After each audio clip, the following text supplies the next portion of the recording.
Baik, bismillahirrahmanirrahim. Assalamualaikum warahmatullahi wabarakatuh. Kita lanjutkan materi di pertemuan ke-8 ini dengan tema pengukuran kadar senyawa di dalam tumbuhan obat. Eee, Kemarin kita sudah membahas mengenai, senyawa marker ya. Nah, senyawa marker ini kan adalah sebagai penanda baik secara eee, penanda secara kualitatif maupun kuantitatif, dan juga penanda, aktivitas maupun, identitas. Nah, kenapa sih harus ditetapkan kadar senyawa di dalam obat herbal? Padahal kan kita tahu bahwa tumbuhan obat ini kandungan senyawanya banyak ya. Nah, ini adalah sebagai salah satu cara, quality control agar senyawa aktif ini bisa seragam. Nah, kalau senyawa aktif ini seragam, maka aktivitas pun, eee, seragam, kemudian, dapat dipertanggungjawabkan sehingga tercapai yang namanya konsistensi. Dalam hal ini konsistensi dalam menghasilkan aktivitas farmakologi dan ini adalah salah satu hal yang penting untuk bisa, eee, si obat, obat bahan alam ini, bisa dikategorikan sebagai, alternatif untuk, pengobatan, medis gitu. Nah, saking perlunya, menetapkan kadar senyawa di dalam tumbuhan obat, maka di sini ada jurnal yang menyatakan bahwa di sini dikemukakan 8 pengelompokan senyawa marker. Meskipun, menurut WHO kemarin kita, membahas 4 kategori ya, kategori marker. Tapi, di sini dalam jurnal dalam artikel Biomed Central di sini disebutkan bahwa, terdapat, 8 pengelompokan senyawa marker. Saking perlunya, penetapan kadar senyawa di dalam tumbuhan obat. Jadi, eee kalaupun misalnya kemarin senyawa markernya tidak diketahui, kita cari lagi ke senyawa yang lain. Nah, senyawa yang lainnya itu senyawa yang mana? Nah, di sini disebutkan ada, kategorinya senyawa terapeutik, yaitu, ini adalah senyawa yang mengindikasikan, aktivitas gitu ya, yang mengindikasikan adanya mengindikasikan atau bertanggung jawab terhadap aktivitas yang dihasilkan. Kemudian ada lagi, kategori senyawa toksik. Nah, senyawa toksik ini sebagai, indikator, keamanan ya, tingkat keamanan suatu bahan. Kemudian ada senyawa bioaktif. Nah, senyawa bioaktif ini belum tentu, apa, me belum tentu dia berperan atau bertanggung jawab terhadap, aktivitas farmakologi, tapi dia mengindikasikan adanya, aktivitas farmakologi. Kemudian ada di sini yang namanya kategori, komponen utama atau senyawa utama. Di sini, senyawa utama ini adalah senyawa yang stabil dan konsisten, konsisten keberadaannya.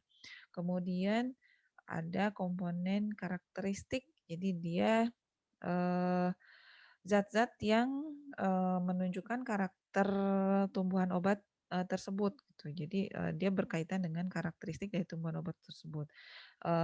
Dia perannya untuk, identifikasi secara kualitatif. Kemudian ada komponen sinergistik, di sini, dia berperan dalam, aktivitas sinergis dari beberapa, komponen atau multi komponen. Kemudian ada komponen yang correlative components, di sini dia akan berperan dalam memprediksi waktu penyimpanan. Kemudian, eee, sebagai indikator, metode ekstraksi mana yang, eee, optimal gitu untuk, dilakukan terhadap tumbuhan obat tersebut. Kemudian ada juga general component, ini, general components ini digunakan untuk, pola, sidik jari dari, tumbuhan obat tersebut, mengindikasikan, kualitas secara keseluruhan. Untuk lebih jelasnya mengenai perbedaan, pengelompokan 8 senyawa marker ini silahkan bisa dibaca di jurnal yang saya sertakan. Iya. Nah, meskipun demikian tadi kita paham bahwa pengukuran pengukuran senyawa di dalam tumbuhan obat ini penting, akan tetapi, diketahui bahwa untuk mengukur kadar senyawa aktif di dalam obat bahan alam itu terdapat beberapa kesulitan yang umumnya ditemui. Yang pertama adalah Eee, obat yang berasal dari bahan alam ini merupakan campuran dari berbagai bahan aktif dan bahan-bahan lainnya sehingga sulit distandarisasi. Jadi sulit dicari, supaya, bisa konsisten gitu ya. Belum lagi,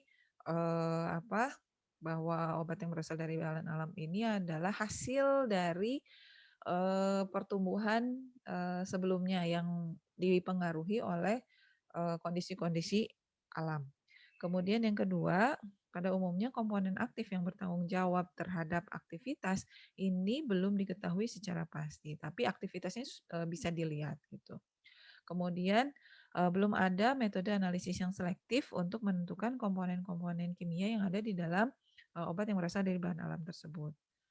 Kemudian, kalaupun misalnya senyawa aktifnya sudah diketahui, nanti untuk melakukan pengukuran atau metode analisis kita kan perlu senyawa pembanding. Nah, senyawa pembanding ini mungkin belum tersedia juga secara komersial. Kemudian adanya keragaman, senyawa kimia di dalam tumbuhan obat. Belum lagi adanya variasi keragaman hayati, adanya perbedaan akibat dari spesies yang berbeda. Kemudian tadi sudah saya jelaskan di awal, pengaruh kondisi, alami seperti pemanenan, kemudian, pengeringan dan juga penyimpanan. Jadi selain kondisi alami, juga dipengaruhi oleh keberadaan kandungan senyawa kimia di dalam tumbuhan obat, ini juga dipengaruhi oleh bagaimana cara, pemanenan, kemudian proses pengeringan dan penyimpanan yang mungkin akan berbeda-beda di eee, satu tempat, dengan tempat yang lainnya. Kemudian pengaruh ekstraksi yang berbeda ini misalnya kepolaran pelarut yang digunakan, kemudian cara ekstraksi yang digunakan, ini akan menyebabkan adanya juga perbedaan, di dalam kandungan, eee, bahan bahan obat dari alam. Nah, untuk mengatasi kesulitan ini, maka perlu ditemukan metode analisis yang sensitif untuk melakukan analisis kualitatif maupun secara kuantitatif. Juga diperlukan metode yang dapat memperlihatkan profil bahan baku ataupun produk obat bahan alam, misalnya ekstrak gitu ya, sehingga dapat digunakan untuk menetapkan spesifikasi standar bahan obat yang berasal dari alam yang dapat dihubungkan dengan aktivitas biologisnya. Nah, metode yang biasa digunakan untuk analisis senyawa dalam obat herbal menurut WHO ini adalah, eee, reaksi kimia sederhana, kemudian, metode kromatografi misalnya KLT, kemudian, KLT kinerja tinggi, bisa juga kromatografi gas dan juga HPLC, termasuk penentuan sidik jari sampel. Kemudian metode yang berikutnya adalah metode spektroskopi atau spektrometri, ataupun juga kombinasi antara metode, A dan B. Kemudian juga, bisa ditentukan dengan metode yang lain. Kalau misalnya, dengan metode-metode yang sudah disebutkan ini belum ketemu juga nih, senyawa, markernya atau apa, penentuan kadarnya belum ketemu juga. Nah, bisa digunakan dengan metode yang lain.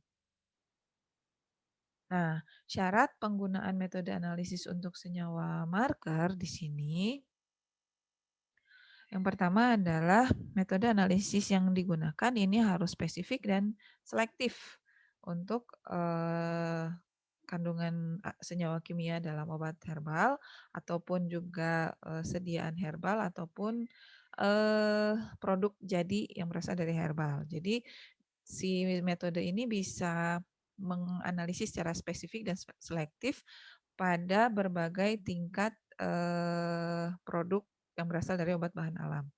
Kemudian metode analisis tersebut harus tervalidasi dan mungkin diperlukan validasi ulang atau revalidasi untuk jika si metode ini digunakan pada tadi berbagai tingkat proses produksi, misalnya pada ekstrak maupun pada sediaan jadi, karena adanya komponen lain, misalnya bahan tambahan, ini akan bisa berpengaruh terhadap prosedur analisis yang digunakan. Jadi perlu dilakukan validasi ulang. Kemudian metode analisis yang dipilih untuk melakukan pengujian ini jika memungkinkan harus bisa mendeteksi adanya eh, apa komponen-komponen lain ya yang mungkin terdapat juga di dalam sampel.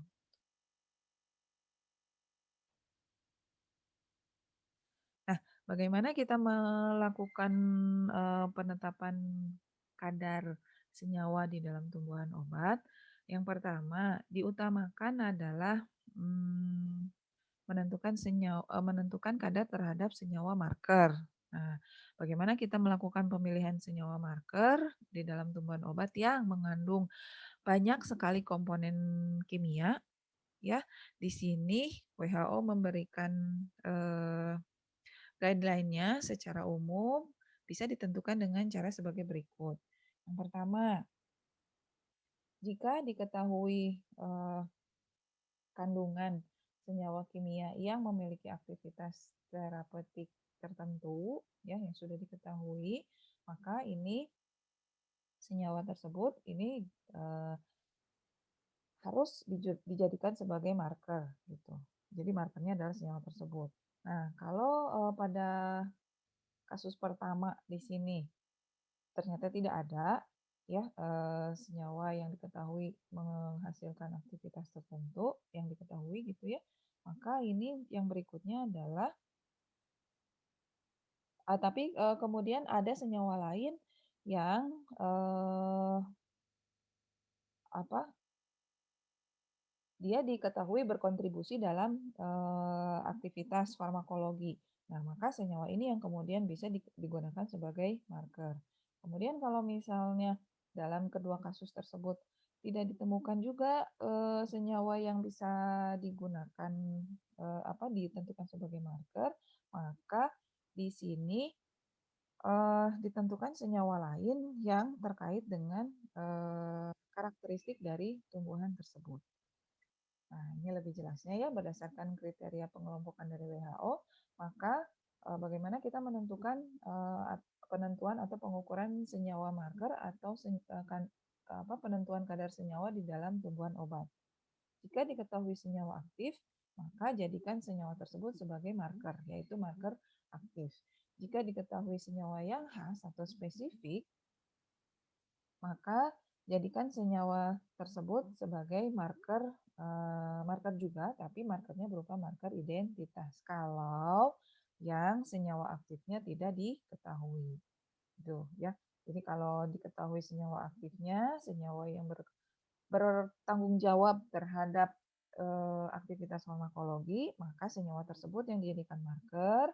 Nah, kalau misalnya senyawa yang bertanggung jawab terhadap aktivitas farmakologi tersebut tidak diketahui, maka cari senyawa yang lain yang menjadi ciri khas dari tumbuhan obat tersebut. Ya, meskipun dia tidak berperan atau tidak bertanggung jawab terhadap aktivitas farmakologi yang dihasilkan. Cari senyawa tersebut. Nah, senyawa tersebut bisa dijadikan juga senyawa marker, tapi markernya marker identitas. Nah, jika belum diketahui senyawa aktif maupun senyawa yang khas, maka penentuan kadar senyawa ini bisa dilakukan terhadap senyawa-senyawa lain yang merupakan atau merepresentasikan karakteristik tanaman obat tersebut. Antara lain dengan pengukuran terhadap yang pertama penentuan kadar golongan senyawa total.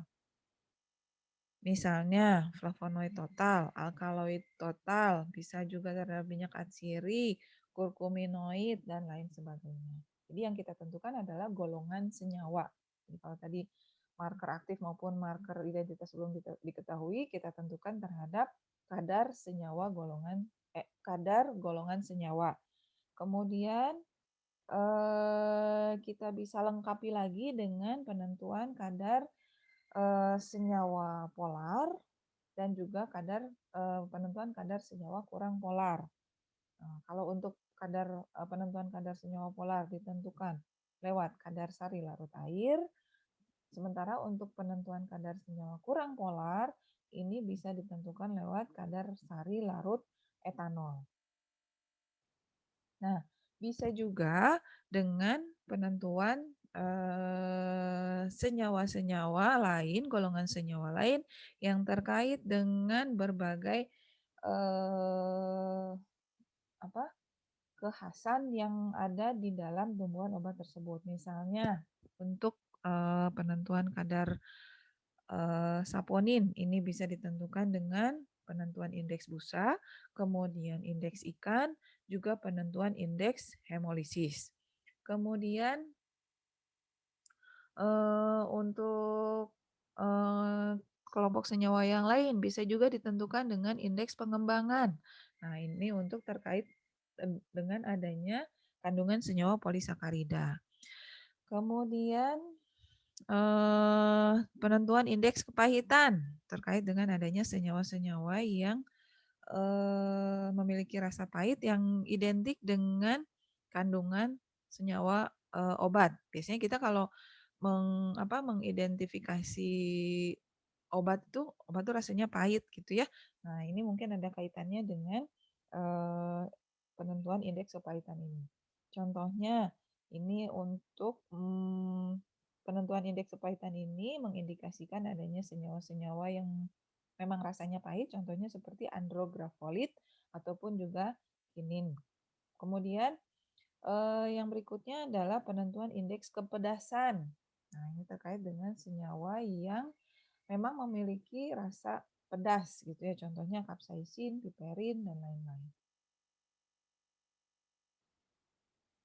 Nah, umumnya memang di dalam tanaman obat ini belum diketahui senyawa markernya, baik tadi marker aktivitas maupun marker identitas. Sehingga di dalam Farmakope Indonesia untuk melakukan karakterisasi terhadap tanaman obat, ini parameter yang digunakan memang berupa kadar sari dalam pelarut tertentu, yaitu pelarut air ataupun juga etanol. Nah, bagaimana cara menentukan kadar sari ini, baik yang larut etanol maupun larut air? Di sini caranya dengan melakukan ekstraksi simplisia, ataupun kalau bahannya berupa ekstrak, ya berarti ekstrak kentalnya diekstraksi lagi dengan pelarut air ataupun alkohol untuk kemudian ditentukan jumlah solut yang tertarik, ya jumlah senyawa yang tertarik dengan menggunakan metode gravimetri. Nah, ini bisa juga diukur senyawa yang larut dalam pelarut yang lain, misalnya heksan, diklormetan, ataupun metanol. Jadi kalau di dalam farmakope herbal itu, pelarut yang digunakan hanya berupa pelarut air ataupun juga pelarut etanol. Nah, ini nanti tujuannya untuk apa? Ini memberikan gambaran awal jumlah kandungan senyawa yang ada di dalam bahan, baik itu simplisia maupun ekstrak. Nanti nilai yang diperoleh adalah berupa nilai minimal, gitu ya, minimal ataupun rentang yang ditetapkan terlebih dahulu. Nah, ini adalah prosedurnya. Jadi kita maserasi dulu pelarut, sampel di dalam pelarut, gitu ya.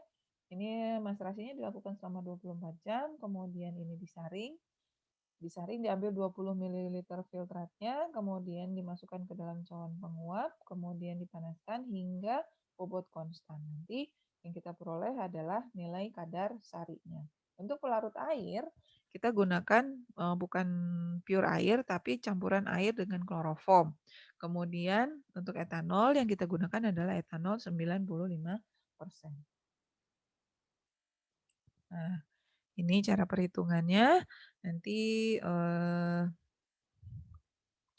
intinya adalah kita menghitung, bobot materi-materi atau senyawa-senyawa yang tertarik selama proses maserasi sebelumnya, ini kita bandingkan terhadap, bobot simplisia awal, kemudian dihitung dalam persen. Nah, ini kemudian ada beberapa contoh penetapan kadar senyawa dalam obat yang berasal dari bahan alam. Nah, kalau tadi itu adalah pengukuran eh, kadar sari dalam pelarut air dan etanol, yang berikut ini adalah penentuan kadar golongan senyawa kimia. Bisa berupa piperin ataupun kelompok-kelompok senyawa yang lain, misalnya flavonoid, alkaloid, anthraquinone, steroid, dan lain sebagainya. Nah, ini untuk piperin, contohnya ya, untuk penetapan kadar piperin yang kita gunakan di sini adalah metode spektrofotometri UV sinar tampak. Dengan pembandingnya piperin, kemudian sampelnya berupa biji merica ataupun juga biji kemukus. Ini nanti akan kita lakukan juga di praktikum ya, jadi mungkin nanti akan lebih detail kalau di praktikum. Ini kita ekstraksi dulu si simplicianya dengan cara melarutkan di dalam metanol, kemudian dikocok ataupun di stirrer gitu ya selama 30 menit, kemudian kita ambil filtratnya, kemudian di sini kita ukur absorbansinya, lalu bisa kita tentukan kadar piperinnya. Untuk bisa menggunakan spektrofotometri UV sinar tampak ini memang kita harus paham dulu ini metode atau mekanisme kerjanya seperti apa dari si spektrofotometri UV sinar tampak. Kemudian kalau yang berikutnya ini penetapan, contoh yang berikutnya adalah penetapan kadar kapsaisin. Ini menggunakan metode KLT densitometri. Ya, di sini kalau yang tadi itu kita ukur absorbansi, kalau dengan spektrofotometri UV sinar tampak, kalau dengan metode KLT densitometri di sini yang kita ukur adalah luas area pengukuran sampel dibandingkan dengan kurva baku standar. Gitu. Kemudian contoh lainnya adalah penetapan kadar fenolat total. Nah, ini juga sama menggunakan spektrofotometri UV sinar tampak dan dinyatakan sebagai ekivalen terhadap asam galat. Jadi yang kita gunakan di sini pembandingnya adalah asam galat. Reaksi yang digunakan adalah Volin Shockalte. Nanti di sini pembanding asam galatnya dibuat seri konsentrasi, kemudian eh, ditentukan absorbansinya dengan spektrofotometri. Nah, kemudian nanti sampel yang kita punya yang akan kita tentukan kadar fenola totalnya ini juga sama, nanti dibuat juga dalam konsentrasi tertentu, kemudian nanti diukur pada panjang gelombang eh, absorbansinya diukur pada panjang gelombang 750-an nanometer, kemudian dibuat kurva baku dan dibandingkan sampel terhadap kurva baku sehingga diketahui kadar fenola totalnya. Kemudian untuk penetapan kadar minyak atsiri, ini dilakukan dengan cara destilasi dengan penanas udara gitu ya. Di sini kurang lebih sampelnya 20 gram simplicia ditambahkan dengan air kurang lebih 300 sampai 500 ml. Kemudian ini kita destilasi sehingga nanti air dan minyak atsirinya akan menguap dan berpindah tempat ke terdestilasi gitu ya, sehingga nanti air dan minyak atsiri itu akan seolah-olah berpindah ke tabung penampung. Nah, di tabung penampung ini dapat kita ukur berapa banyak minyak atsiri yang terambil dari sampel. Nanti kadarnya ini dinyatakan sebagai persen volume per berat. Jadi berapa banyak volume minyak atsiri yang terambil dibandingkan terhadap berat simplicia. Contohnya di sini berikutnya adalah penetapan kadar steroid. Nah, ini ditentukan juga dengan KLT densitometri, sama juga dibuat kurva baku standar ya, dibuat seri larutan kadar beta sitosterol, kemudian dibuat kurva baku standar, kemudian bercak sampelnya kita lakukan KLT, kemudian nanti bercaknya diukur dengan densitometri. Kemudian contoh pengukuran senyawa yang terkait dengan karakteristik tanaman. Contohnya di sini adalah identifikasi saponin. Saponin ini bisa diidentifikasi dengan penentuan indeks busa, kemudian penentuan indeks ikan, dan juga penentuan indeks hemolisis. Nah, di sini sedikit saya jelaskan bahwa saponin ini secara molekular ini adalah terdiri dari bagian yang bersifat hidrofil, ya bagian kepalanya ini bersifat hidrofil, kemudian bagian ekor ini bersifat hidrofob. Nah, sehingga dengan kedua karakter di dalam satu molekul, dia ini sifat utama yang diketahui adalah dapat menurunkan tegangan permukaan, sehingga dia bisa bersifat sebagai apa, kayak suspending agent gitu ya, bukan suspending agent, apa, dia bisa menyatukan antara larutan yang bersifat, hidrofob dan juga yang bersifat hidrofil gitu. Nah, karena, karakter molekul saponin ini seperti yang tadi sudah disebutkan, dia pun kalau terpapar ke dalam, tubuh manusia, ya, ini juga akan mempengaruhi membran sel. Nah, membran sel ini kan membatasi isi sel dengan, cairan tubuh gitu ya. Nah, dengan adanya saponin ini nanti membran sel ini akan bisa terpengaruhi sehingga, akan mempengaruhi isi sel gitu ya, transportasi dari dan ke dalam sel sehingga sel itu rusak. Sehingga saponin ini menjadi indikator, tingkat keamanan suatu bahan, gitu. Jadi kalau, teridentifikasi ada saponin di dalam bahan ini memang harus hati-hati, dikhawatirkan dia menyebabkan kerusakan pada sel. Ini mungkin sedikit mengingatkan bagaimana si saponin ini secara struktur ya, dia merupakan senyawa yang bersifat yang merupakan glikosida. Glikosida itu terdiri dari bagian glikon yaitu bagian gula dan juga bagian aglikon.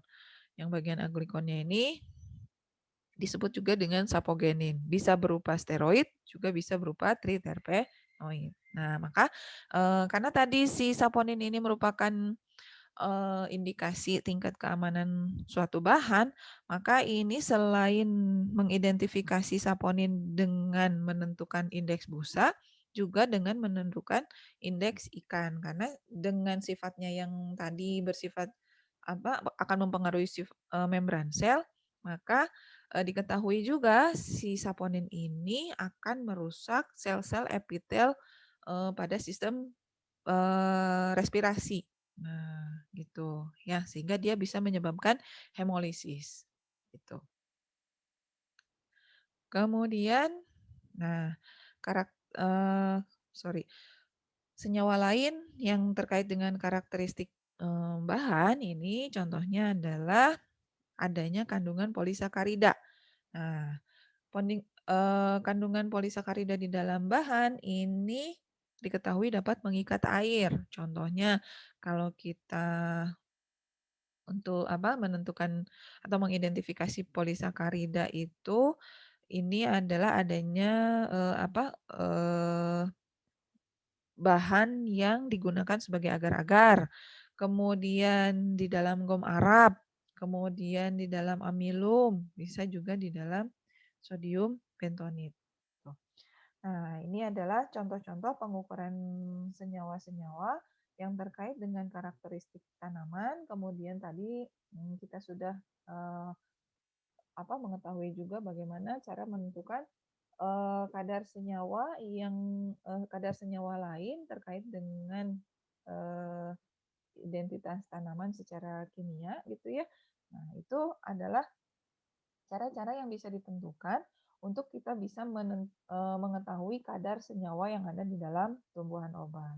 Karena kalau kita mau menentukan senyawa marker baik aktivitas maupun marker identitas itu memang salah satu kesulitan tersendiri di dalam tumbuhan obat. Tapi kita bisa atasi dengan menentukan karakteristik dari tumbuhan obat tersebut secara kimia, yaitu dengan melakukan penetapan kadar terhadap senyawa-senyawa yang ada di dalam tumbuhan obat tersebut. Mungkin itu saja materi untuk hari ini. Silahkan lanjutkan ke aktivitas forum dan kalau ada hal yang ingin ditanyakan, silahkan tanyakan di forum dan akan kita lakukan diskusi di aktivitas forum. Terima kasih. Assalamualaikum warahmatullahi wabarakatuh.